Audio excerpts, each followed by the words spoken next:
بسم اللہ الرحمن الرحیم نحمدہ ونصلی علی رسولہ الکریم اما بعد فاعوذ باللہ من الشیطان الرجیم بسم اللہ الرحمن الرحیم یا ایھا الذین آمنوا کتب علیکم الصیام كما كتب على الذين من قبلكم لعلكم تتقون أياما معدودات. وقال تعالى في القرآن المجيد شهر رمضان الذي أنزل فيه القرآن هدى للناس بينات من الهدى والفرقان فمن شهد منكم الشهر فليصم ومن كان مريضا أو على سفر فعدة من أيام أخر يريد الله بكم اليسر ولا يريد بكم العسر ولتكملوا العدة ولتكبروا الله على ما هداكم. صدق الله العظيم وصدق رسوله النبي الكريم. أما بعد عن أبي هريرة رضي الله تعالى عنه قال قال رسول الله صلى الله عليه وسلم إذا دخل رمضان فتحت أبواب الجنة وغلقت أبواب جهنم وسلسلت الشياطين. وقال النبي صلى الله عليه وسلم اللهم بارك لنا في شعبان وبلغنا إلى رمضان أو كما قال عليه الصلاة والسلام. محترم سامعین کرام، رمضان المبارک کی اہمیت کا اندازہ ہمیں اس بات سے بخوبی لگایا جا سکتا ہے کہ نبی اکرم صلی اللہ علیہ وسلم اس مبارک مہینے کی تیاری ماہ شعبان سے شروع کر دیا کرتے تھے، اور صحابہ کرام رضوان اللہ تعالی علیہم اجمعین کو بھی اس کی تاکید فرمایا کرتے تھے کہ جس طرح ایک تاجر اپنی تجارت کا سیزن آنے سے پہلے اپنی تیاری مکمل کر لیتا ہے اور پھر وقت آتے ہی بھرپور منافع کماتا ہے، اور اگر کوئی تاجر اپنی تیاری مکمل نہیں کرتا ہے تو پھر اس کو بڑا نقصان اٹھانا پڑتا ہے. اسی طرح مسلمانوں کو چاہیے کہ رمضان المبارک کی آمد ہے، رمضان المبارک کا مہینہ آنے والا ہے، آپس میں ایک دوسرے میں تذکرہ کریں کہ بھائی دیکھ نیکیوں کا سیزن آنے والا ہے، رحمتیں سمیٹنے کا وقت آنے والا ہے، دل سے ضم کو دور کرنے کا وقت آنے والا ہے، اللہ کے رسول کی محبتوں کو دل میں پیدا کرنے کا مہینہ آنے والا ہے، جنت کی خریداری کا وقت آنے والا ہے، جہنم سے آزادی کا مہینہ آنے والا ہے. اپنے گھروں میں اپنے دوست و احباب کی مجالس میں اس بات کا تذکرہ کریں کہ اپنی دنیاوی مصروفیات کو مختصر کر دیں اور اس مہینے کا پورا استقبال کریں. اس مہینے میں اللہ کی رحمتوں کو بھرپور سمیٹنے کی کوشش کریں. حدیث پاک میں آتا ہے، حضرت سلمان فارسی رضی اللہ تعالی عنہ سے روایت ہے کہ نبی اکرم صلی اللہ علیہ وسلم نے ماہ شعبان کی آخری تاریخ میں ہم لوگوں کو واعظ فرمایا کہ اے لوگوں، آپ کے اوپر ایک بڑا مہینہ آنے والا ہے جو بہت ہی بابرکت مہینہ ہے، بہت ہی مبارک مہینہ ہے. اس مہینے میں اللہ تعالیٰ آسمانوں کے دروازوں کو کھول دیتا ہے، جنت کے دروازوں کو کھول دیتا ہے، اور جہنم کے دروازوں کو اللہ تبارک و تعالیٰ بند فرما دیتے ہیں. اس میں اللہ تبارک و تعالیٰ شیاطین کو زنجیروں سے جکڑ کر قید کر دیتے ہیں. اس مہینے میں ایک رات ایسی آتی ہے، یعنی شب قدر، جو 1000 مہینوں سے بڑھ کر ہے. اس مہینے کے روزوں کو اللہ تبارک و تعالیٰ نے مسلمانوں کے اوپر فرض کیا ہے. اور اس کے رات کے قیام کو یعنی تراویح کو ثواب کی چیز بنایا ہے۔ اس مہینے میں اگر کوئی شخص کسی نیکی کے ساتھ اللہ کا قرب حاصل کرے تو ایسا گویا کہ اس نے غیر رمضان میں ایک فرض ادا کیا ہو، اور اگر اس مہینے میں کوئی شخص ایک فرض ادا کرے تو وہ ایسا گویا کہ اس نے غیر رمضان میں 70 فرض ادا کیے، یعنی اللہ تبارک و تعالی رمضان مبارک کے مہینے میں ایک نفلی عبادت کا ثواب ایک فرض کے برابر دیتے ہیں، اور ایک فرض ادا کرنے کا ثواب 70 فرض ادا کرنے کے برابر عطا فرماتے ہیں۔ اس مہینے میں اللہ تبارک و تعالی لوگوں کے رزق کو بڑھا دیتے ہیں۔ جو شخص کسی روزے دار کو افطار کرائے، اللہ تبارک و تعالی اس کے تمام گناہوں کو معاف فرما دیتا ہے، اور اس روزے دار کے ثواب کے مانند اس افطار کرانے والے کو بھی اللہ تبارک و تعالی ثواب عطا فرماتا ہے۔ حدیث پاک میں آتا ہے کہ صحابہ کرام رضوان اللہ تعالی علیہم اجمعین نے عرض کیا، یا رسول اللہ، ہم میں سے ہر کوئی اتنی وسعت نہیں رکھتا، ہم میں سے ہر کوئی اتنا امیر نہیں کہ کسی روزے دار کو افطار کرائے، کسی روزے دار کو کھانا کھلائے۔ تو آپ علیہ السلام نے ارشاد فرمایا کہ یہ ثواب پیٹ بھر کر کھانا کھلانے پر موقوف نہیں ہے، یہ ثواب تو اللہ تبارک و تعالی جو شخص کسی روزے دار کو ایک کھجور سے افطار کرا دے، یا ایک شربت پانی کا گھونٹ پلا دے، یا ایک لسی کا گھونٹ پلا دے، اللہ تبارک و تعالی اس کو بھی اتنا ہی ثواب عطا فرماتے ہیں۔ یہ جو رمضان المبارک کا مہینہ آنے والا ہے، یہ بہت ہی برکتوں اور رحمتوں والا مہینہ ہے۔ اس مہینے کا پہلا عشرہ رحمت کا عشرہ ہے، اور دوسرا عشرہ اللہ تبارک و تعالیٰ نے مغفرت کا عشرہ بنایا ہے، اور تیسرے عشرے کو اللہ تبارک و تعالیٰ نے جہنم سے آزادی اور خلاصی کا عشرہ بنایا ہے۔ یعنی اس تیسرے عشرے میں اللہ تبارک و تعالیٰ جہنمیوں کو دوزخ سے آزاد کر کے جنت کی طرف پہنچاتے ہیں۔ اس مہینے میں مسلمانوں کو 4 چیزوں کو کثرت سے کرنا چاہیے۔ نمبر 1، کلمہ طیبہ یعنی لا الہ الا اللہ محمد رسول اللہ صلی اللہ علیہ وسلم کا ورد کثرت سے کرے۔ نمبر 2، استغفار کثرت سے کرے۔ نمبر 3، جنت کی طلب کثرت سے کرے۔ نمبر 4، جہنم سے پناہ مانگے۔ رمضان کی عظمت کا اندازہ ہمیں اس بات سے لگایا جانا چاہیے کہ خداوند قدوس نے قرآن مقدس کو اسی پاک مہینے میں نازل فرمایا ہے۔ جب رمضان المبارک کا چاند نظر آتا تھا تو آپ علیہ السلام لوگوں میں اعلان کرتے تھے کہ دیکھو رحمتوں کا چاند نظر آیا، دیکھو برکتوں والا چاند نظر آیا، یہ چاند رحمتیں لے کے آیا ہے، یہ چاند برکتیں لے کے آیا ہے۔ میں ایمان رکھتا ہوں اس ذات کے اوپر جس نے مجھے پیدا فرمایا۔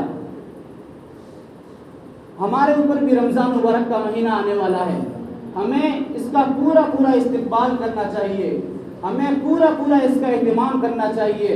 رمضان المبارک کا مہینہ مغفرت کا مہینہ ہے۔ حدیث پاک میں آتا ہے، حضرت ابو ہریرہ رضی اللہ تعالیٰ عنہ سے روایت ہے کہ ایک مرتبہ نبی اکرم صلی اللہ علیہ وسلم ممبر پر تشریف لائے۔ جب آپ نے پہلی سیڑھی پہ قدم رکھا تو آپ نے فرمایا آمین۔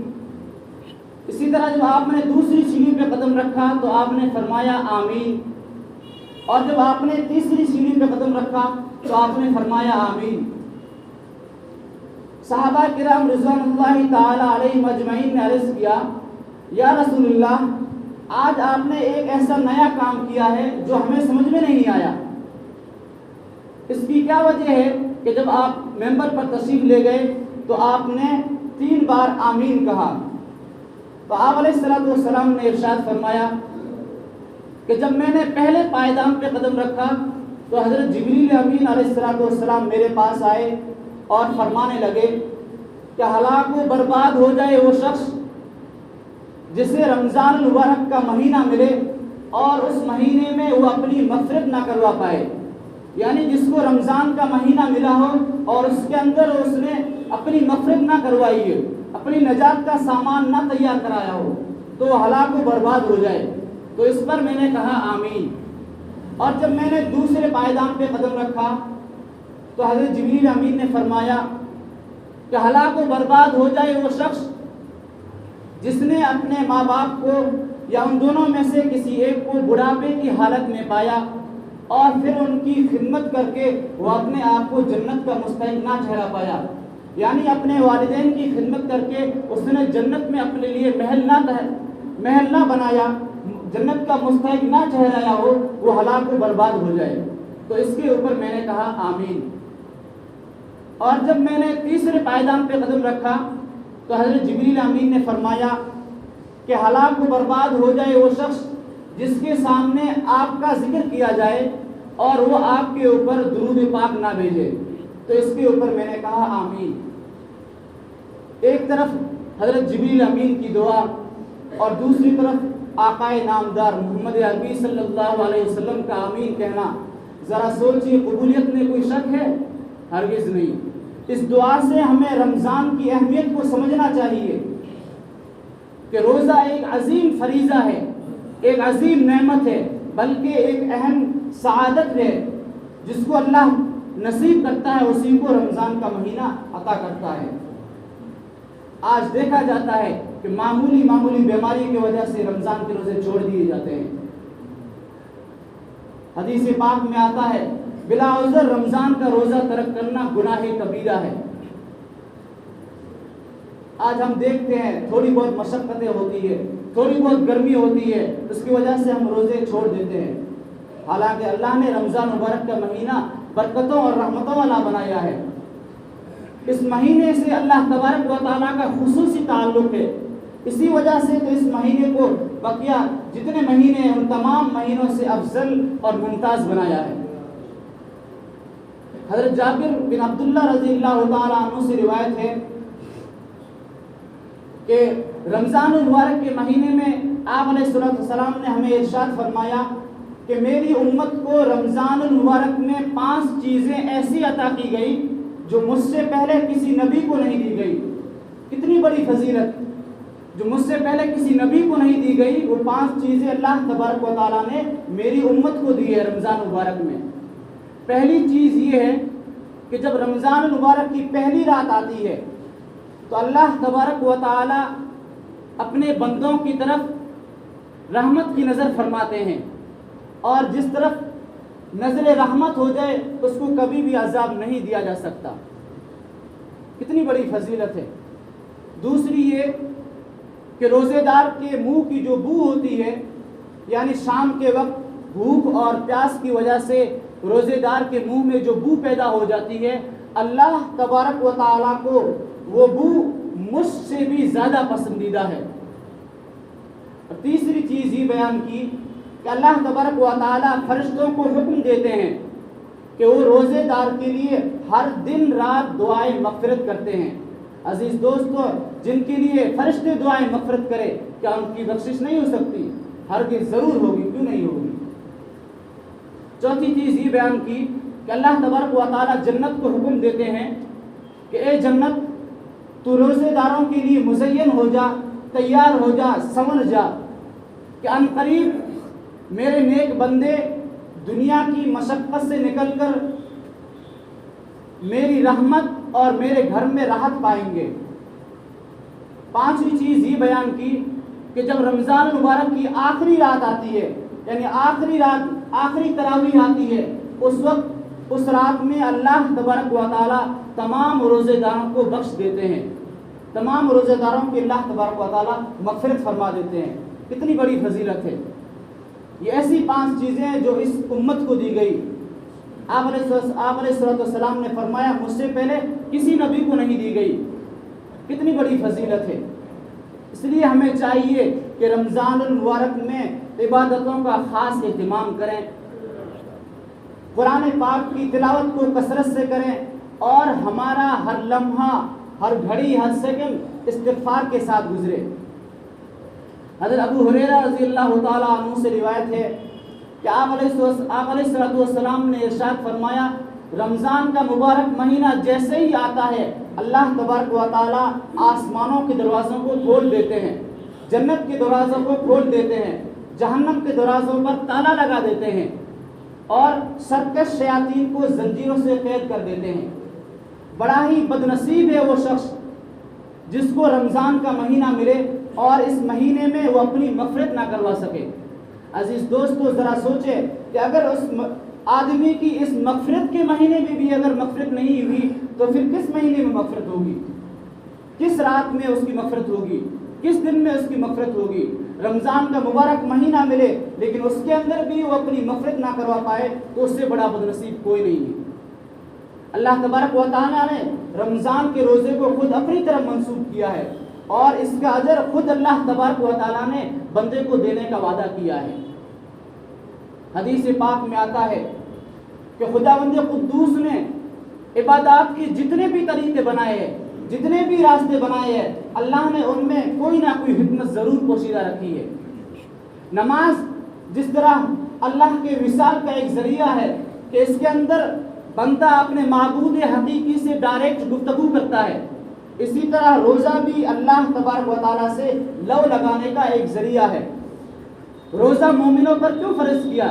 اس لیے کہ مومن اپنے اندر تقوی پیدا کر لے، مومن اپنے اندر تقوی پیدا کر لے، اس لیے اللہ تبارک و تعالیٰ نے روزہ فرض کیا ہے۔ حدیث پاک میں آتا ہے، حضرت ابو ہریرہ رضی اللہ تعالیٰ عنہ سے روایت ہے کہ ایک مرتبہ صحابہ کی مجلس لگی ہوئی تھی، آپ علیہ السلام نے ارشاد فرمایا کہ اے لوگوں تیار ہو جاؤ، رمضان المبارک کا مہینہ آنے والا ہے۔ اس مہینے میں شیاطین کو زنجیروں سے قید کر دیا جاتا ہے، اس مہینے میں گنہگاروں کے لیے نجات کا سامان تیار کیا جاتا ہے۔ عزیز دوستو ہمیں رمضان کی اہمیت کو سمجھنا چاہیے۔ رمضان کا روزہ ایک اہم فریضہ ہے جس کو اللہ تبارک و تعالیٰ نے اپنی طرف منسوب کیا ہے۔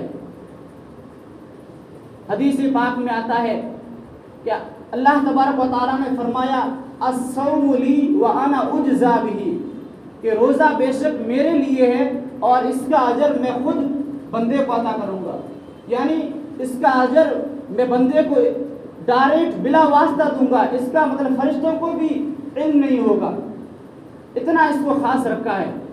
یوں تو جتنی بھی دیگر عبادتیں ہیں، نماز ہے، زکوٰۃ ہے، حج ہے، ذکر و اذکار ہے، یہ تمام کی تمام اللہ ہی کے لیے، اللہ ہی کی خوشنودی اور رضا کے لیے کی جاتی ہے، لیکن اللہ نے رمضان کے روزے کو ایک اہم رکن بنایا اسلام کا، جس طرح نماز کو اہم رکن بنایا، زکوٰۃ کو ایک اہم رکن بنایا، حج کو اسلام کا ایک اہم رکن بنایا، اسی طرح روزے کو بھی اسلام کا ایک اہم رکن بنایا ہے۔ روزہ ایک ایسی عبادت ہے جو پچھلی امتوں کے اوپر بھی فرض تھی۔ قرآن پاک میں ہے یا ایھا الذین آمنوا کتب علیکم الصیام کما کتب علی الذین من قبلکم لعلکم تتقون، کہ ایمان والوں تمہارے اوپر روزوں کو فرض کیا گیا ہے۔ ہر مسلمان مرد، عاقل بالغ عورت اور مرد کے اوپر اللہ تبارک و تعالیٰ نے رمضان کے روزوں کو فرض کیا ہے۔ جس طرح پہلی امتوں کے اوپر بھی روزے فرض تھے، اسی طرح اس امت کے اوپر بھی رمضان کے روزے فرض ہے۔ دیگر جتنی عبادتیں ہیں وہ سب اللہ ہی کی ہے، لیکن اس کی خصوصیت یہ ہے کہ اس کی رمضان کے روزے کی برکت کی وجہ سے انسان کی نفسانی جو خواہشات ہوتی ہے ان کا زور ٹوٹ جاتا ہے۔ انسان کا جب پیٹ خالی ہوتا ہے تو اس کو گناہ نہیں سوچتے، انسان وہی گناہ کرتا ہے جس کا پیٹ بھرا ہوتا ہے۔ جو انسان روزے سے ہوتا ہے اس کی خواہشات زور توڑ دیتی ہے، اس کی خواہشات نہیں ابھرتی۔ اللہ تبارک و تعالیٰ نے اسی لیے تو اس کا ذمہ خود کو دیا ہے کہ اس کا اجر میں خود دوں گا۔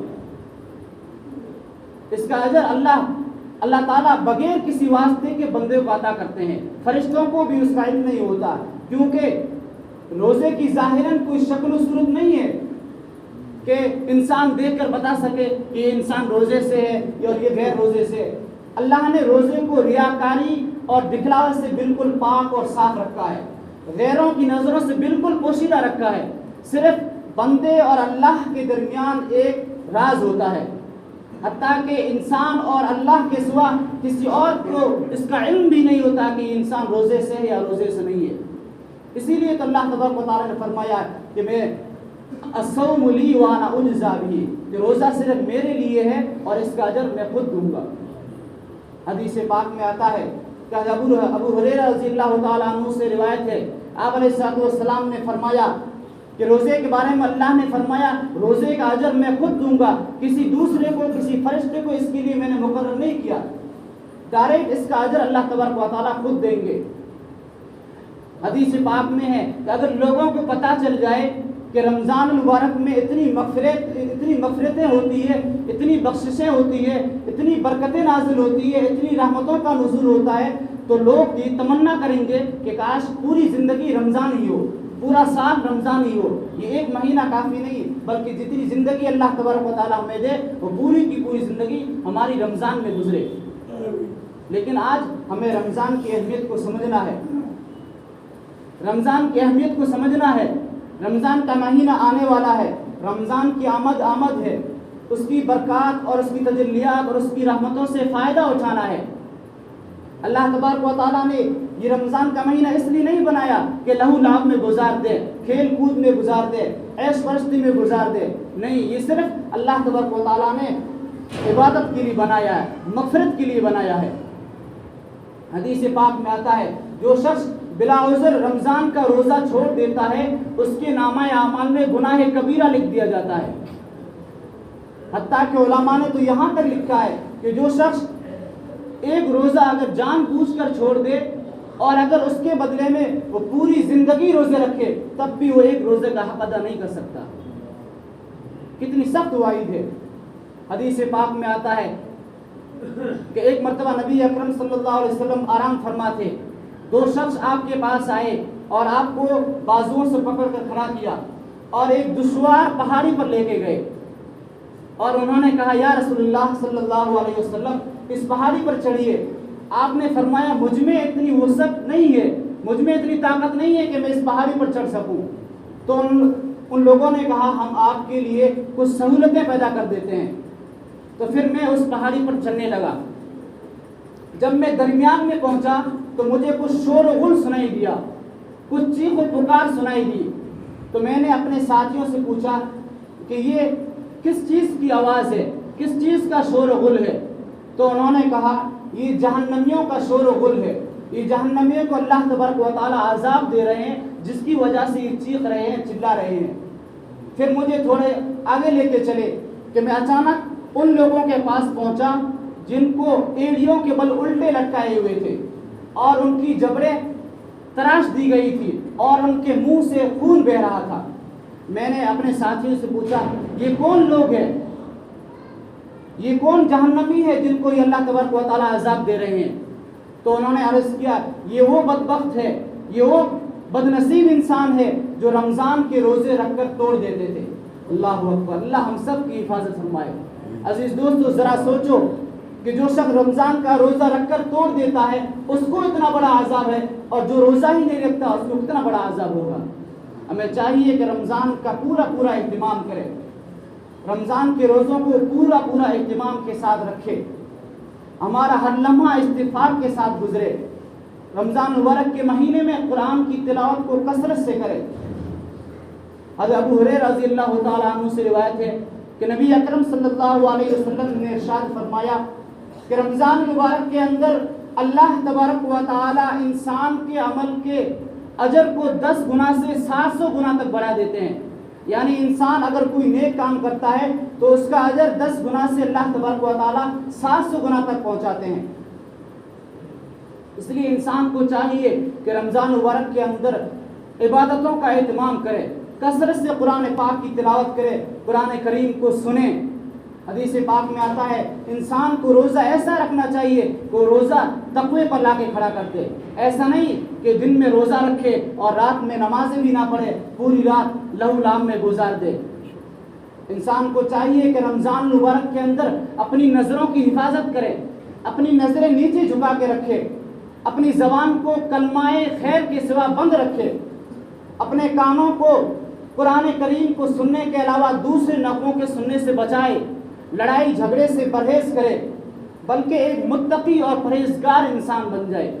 یوں لگنا چاہیے انسان اگر روزے سے تو ایسا لگنا چاہیے کہ اس کی پوری زندگی صفت صوم اور صلاۃ پر آ گئی ہو، ایک فرشتہ صفت انسان لگنا چاہیے۔ اور اگر کوئی شخص روزہ رکھ کر اپنے آنکھوں کی، اپنے کانوں کی، اپنی زبان کی، اپنے اعضاء کی حفاظت نہیں کرتا ہے تو اس کو سوائے بھوک پیاس کے کچھ نہیں ملتا۔ اللہ تبارک و تعالیٰ اس کو ایک اجر بھی نہیں دیتے، سوائے اس کو بھوکے پیاسے کے کچھ نہیں ملا۔ اس لیے ہمیں اپنے روزے کی پوری حفاظت کرنی چاہیے۔ روزہ اللہ تبارک و تعالیٰ نے گناہوں کے لیے ایک ڈھال بنایا ہے۔ جو انسان روزہ رکھ لیتا ہے تو پھر اس کی اللہ روزے کی برکت کی وجہ سے خواہشات کو توڑ دیتے ہیں، نفسانی خواہشات کا زور توڑ دیتے ہیں۔ اس لیے ماہ رمضان کی آمد ہے، انوار و تجلیات سایہ فگن ہونے کو ہے، ایمان و عمل کی بہار آنے کو ہے۔ اس مہینے میں اللہ تبارک و تعالیٰ گنہگاروں کے لیے تجارت کا سامان تیار کرتے ہیں، معافی کا سامان تیار کرتے ہیں۔ اس مہینے میں اللہ تبارک و تعالیٰ دوزخیوں کو ہر رات جہنم سے خلاصی کے فیصلے سناتا ہے اور نیک لوگوں کے لیے جنت کو مزین کرتا ہے۔ اس لیے اس بات کا پختہ ارادہ کرے کہ انشاءاللہ اس رمضان مبارک کا مہینہ ہمارا پورا عبادت کے ساتھ گزرے گا، پورا نیکی کے ساتھ گزرے گا۔ اللہ سے توبہ کرے کہ ہماری جتنی نافرمانی کے ساتھ زندگی گزری ہے، ہم نے جتنے گناہ کیے وہ ان تمام گناہوں سے، ان تمام نافرمانی کی زندگی سے توبہ کرے۔ موت کا وقت کبھی بھی آ سکتا ہے، اس لیے پوری تیاری کرے۔ اللہ نے آج ہمیں وقت دیا ہے۔ آج کتنے لوگ ایسے ہیں جنہوں نے پچھلا رمضان تو دیکھا تھا لیکن آج وہ ایک اللہ کہنے کے لیے محتاج ہے۔ اللہ سے دعا کرے۔ اسی لیے آپ علیہ السلام نے فرمایا اللہم بارک لنا فی شعبان وبلغنا الی رمضان، کہ اے اللہ ہمیں شعبان کے مہینے میں برکت عطا فرما اور ہمیں رمضان کے مہینے تک پہنچا۔ اس دعا کو کثرت سے پڑھنا چاہیے تاکہ ہمیں رمضان کا مہینہ نصیب ہو۔ اللہ تبارک و تعالی ہمیں رمضان کی قدر کرنے کی توفیق عطا فرمائے۔ وما علینا الا البلاغ۔